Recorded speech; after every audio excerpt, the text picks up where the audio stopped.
ஓம் முருகா, சக்தியும் நானும். இன்றைக்கி நம்ம எப்படி வீட்டிலையே ரொம்ப பவர்ஃபுல்லான சாம்பிராணி செய்யலான்னு பார்க்கலாமா? இதை செய்கிறதுக்கு தேவையான பொருள்களை சொல்கிறதுக்கு முன்னாடி இது ஏன் நம்ம போடணும் வீட்டிலங்கிறத நான் சொல்கிறேன். நம்ம வீட்டில் இருக்கிற நெகட்டிவிட்டி எல்லாம் இந்த சாம்பிராணி போக்கிடும். சயின்டிஃபிக்காக சொல்லணும் அப்படின்னா நம்ம மைண்டுக்கு ஒரு ரெஃப்ரெஷ்னஸ் கொடுக்கும். மெமரி பவர் அதிகப்படுத்துறது குழந்தைங்களுக்கு இதெல்லாம் செய்யும். வீட்டில் இருக்கிற பூச்சிங்கெல்லாம் ஏதாவது இருந்துச்சுன்னா அதெல்லாம் வெளியில் தள்ளிடும். இதெல்லாம் வந்து சயின்டிஃபிக்காக சொல்லணுன்னா, இப்போ இந்த சாம்பிராணி பொடி வீட்டில் போடுறதுனால லக்ஷ்மி கடாட்சியம் இருக்கும், எதிரிகளோட தொல்லை இருக்காது, நம்ம மைண்டு தப்பாக எதையும் ஃபீல் பண்ணாது, திங்க் பண்ணாது. அப்படியே இருந்தாலும் இந்த சாம்பிராணி போடும்போது நம்ம மைண்டெல்லாம் காம் ஆகிடும். அதுக்குரிய பொருளை இதில் நம்ம சேர்க்க போகிறோம், அதெல்லாம் நான் சொல்கிறேன். இந்த சாம்பிராணியை செவ்வாய்க்கிழமை, வெள்ளிக்கிழமை, ஞாயிற்றுக்கிழமைகளில் போடுறதுன்றது உத்தமம். இல்லை அப்படின்னா கூட ஏதாவது வாரத்தில் ஒரு நாள் வெள்ளிக்கிழமை அந்த மாதிரி போட்டுக்கோங்க. நடுவில் எப்பயாவது வீட்டில் குழந்தைங்க இருக்குது, நைட்டில் அழுகுது, இல்லை டல்லாக ஃபீல் பண்ணுறீங்க, உடம்பு கொஞ்சம் டல்லாக இருக்குது, இந்த மாதிரி ஏதாவது இருந்துச்சுன்னா அன்றைக்கும் நீங்கள் போட்டுக்கலாம். இப்போ நான் தேவையான பொருட்கள் சொல்லட்டுமா? முதல்ல இப்போ நான் சொல்கிற எல்லாமே நாட்டு மருந்து கடையில் கிடைக்கும், வாங்கிக்கோங்க. நாட்டு மருந்து கடையில் சாம்பிராணி பொடி விற்கும், சுத்த சாம்பிராணின்னு சொல்லுவாங்க. அந்த சாம்பிராணி பொடியை வாங்கிக்கோங்க, 50 கிராம் வாங்கிக்கோங்க. அது கூட குங்கிலியம் அப்படின்னு சொல்லுவாங்க, அந்த குங்கிலியமையும் 50 கிராம் வாங்கிக்கோங்க. இதுதான் நம்மளுக்கு பேஸ். இதுக்கப்புறம் சொல்கிற மூலிகைகள்லாம் நம்மளுக்கு எது பொடியோ அதை நான் சொல்கிறேன். அதுக்கப்புறம் வெட்டிவேர்னாலே வெற்றியை தரக்கூடியது. இந்த வெட்டிவேர் பொடியை 50 கிராம் வாங்கிக்கோங்க. அப்புறம் பேய் மிரட்டி அப்படின்றது, இந்த பேய் மிரட்டிங்கிறது சொல்லும் போதே உங்களுக்கு தெரியும், தோஷங்களை நீக்கக்கூடியது. அது ஒரு 50 கிராம் வாங்கிக்கோங்க. வெண்கடுகு 50 கிராம் வாங்கிக்கோங்க, அதை முழுசாக தான் போட போகிறோம். அதுக்கப்புறம் இந்த வெண்கடுகு வந்து தீய சக்தியெல்லாம் வீட்டிலேருந்து போக்கக்கூடியது, அதுக்கு நம்மளுக்கு பயன்படும். அதுக்கப்புறமா கண் திருஷ்டியை போக்கக்கூடியது நாய்க்கடுகு அப்படிங்கிறது. இந்த நாய்க்கடுகுங்கிறது பைரவருடைய உகந்த ஒரு மூலிகை.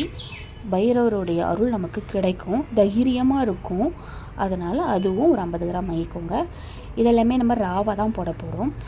அடுத்து நாய்க்கடுகு போட்டுட்டோமா? அப்புறம் எதிரிகளோட தொல்லைகள் நீங்கிறதுக்கும் இது உதவுது. மருதாணி விதையில் நம்ம வீட்டுக்கிட்டேயே கிடைக்க வேண்டிய, அதை காய வச்சு கூட நம்ம எடுத்து வச்சுக்கலாம். மருதாணிங்கிறது லக்ஷ்மி கடாட்சியம் தரக்கூடியது. அதனால் சடாமான்சி 6வது பொருள். இது வந்து அறிவுத்திறன் தூண்டக்கூடியது. சின்ன குழந்தைங்க படிக்கிற பசங்களுக்கெல்லாம் இது வந்து உகந்ததாக இருக்கும். அடுத்தது ஆவாரம்பூ, ஆரோக்கியத்தை அள்ளித்தரக்கூடியது. இதெல்லாம் பொடியாகவே வாங்கிக்கோங்க. சந்தனம் பொடியாக வாங்கிக்கோங்க. சந்தனம் மகாலட்சுமி தாயோருடைய ஆசீர்வாதத்தை கொடுக்கும். அதுக்கப்புறம் முக்கியமானது வில்வ இலை, சிவபெருமானுக்கு உகந்தது, வெற்றியை தரக்கூடியது. அது ஒரு 50 கிராம் தூள் வாங்கிக்கோங்க. துளசி இலைங்கிறதும் தடைகளை விளக்கக்கூடியதுன்னு சொல்லுவாங்க. வீடுகளில் கூட நம்ம துளசி செடியை வச்சு வழிபடுவோம் இல்லையா? மிகவும் உத்தமமானது, ரொம்ப நன்மையை தரக்கூடியது. அதுவும் பொடி 50 கிராம் வாங்கிக்கோங்க. அடுத்து சீந்தில் பொடி அப்படிங்கிறது பணவரவை கொடுக்கக்கூடியது, அதுவும் 50 கிராம் வாங்கிக்கோங்க. அடுத்து கரிசலாங்கண்ணி பொடி, இது மிகவும் நல்ல மூலிகை. இந்த மூலிகையும் 50 கிராம் வாங்கிக்கோங்க. அடுத்து வேப்பிலை பொடி. வேப்பிலைங்கிறது நம்மளும் பொடி ஆக்கிக்கலாம், இல்லை வாங்கியும் யூஸ் பண்ணிக்கலாம். இது நோய்களை வந்து விரட்டக்கூடியது. இதுவும் நம்ம 50 கிராம் தேவைப்படும். அடுத்து மிகவும் முக்கியமானது ஜவ்வாது 2 பாட்டில் வாங்கி யூஸ் பண்ணிக்கோங்க. ஜவ்வாதும் லக்ஷ்மி கடாட்சியம் அதிகமாக தரக்கூடியது. அடுத்து பச்சை கற்பூரம்ல நம்ம பயன்படுத்தும் போது வீட்டில் பண வரவு இருக்கும்.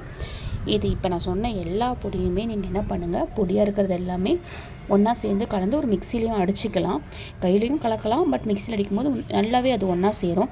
இந்த வெண்கடுகு இதெல்லாம் வந்து நீங்கள் சேர்த்து அரைக்கக்கூடாது. அரைச்சி முடிச்சதுக்கப்புறம் அதில் நம்ம போட்டுக்கணும். அப்போ தான் நம்ம வந்து சாம்பிராணி போடும்போது அது வெடிக்கும். அது வெடித்து அதில் இருக்கிற கெமிக்கல்ஸ்லாம் வெளியில் வரும்போது நம்மளுக்கு வந்து அது நல்ல ஒரு பாசிட்டிவ் வைபை கொடுக்கும். ஹெல்த் வைஸும் நம்மளுக்கு நல்லா வச்சுருக்கும். அதை நான் ஏற்கனவே சொன்னேன் இல்லையா? சாதாரணமாகவே இந்த சாம்பிராணி போடுறதுங்கிறது எல்லா விதத்துலேயும் நல்லதுங்க. இப்போ நான் சொன்னது எல்லாமே நாட்டு மருந்து கடையில் கிடைக்கும். பெஸ்ட்டு தூளாக வாங்கிக்கோங்க. தூளாக வாங்கி எல்லாத்தையும் கலந்துக்கோங்க. தூள் இல்லாது நீங்கள் அரைச்சிக்க வேண்டியது இருக்கும். இது வந்து நம்ம வந்து இந்த கொட்டாங்குச்சி இருக்கு இல்லையா, அந்த கொட்டாங்குச்சியை கேஸில் வச்சோ இல்லை கற்பூரத்தை ஏற்றியோ நெருப்பு ஆக்கிட்டு நெருப்பு கறி வந்ததுக்கப்புறமா அதில் நான் ஃபஸ்ட்டே காமிச்சிருப்பேன், ஒரு ஸ்பூன் அவ்வளோண்டு போட்டால் போதுங்க, கொஞ்சம் போட்டால் போதும். நெடி வராது இதில் அதுதான் ப்ளஸ் பாயிண்ட். அதுதான் நிறைய புகைலாம் வராது, நெடிலாம் வராது. பட் நமக்கு நல்லா இருக்கும், அது ஒரு பாசிட்டிவாக நல்ல ஒரு வைபை தரும். ட்ரை பண்ணி பாருங்கள், அப்போ தான் உங்களுக்கு தெரியும். இதை நீங்கள் தொடர்ந்து செஞ்சுட்டு வரது மூலயமா பண கஷ்டம் இருக்காது, நல்ல வேலை வாய்ப்பு இருக்கும், வீட்டில் நடமாட்டம் இருக்கும், நோய்கள் இது மாதிரிலாம் இருந்தால் சரியாயிடும், எல்லா பிரச்சனையும் தீரும். ட்ரை பண்ணி பாருங்கள். நன்றி.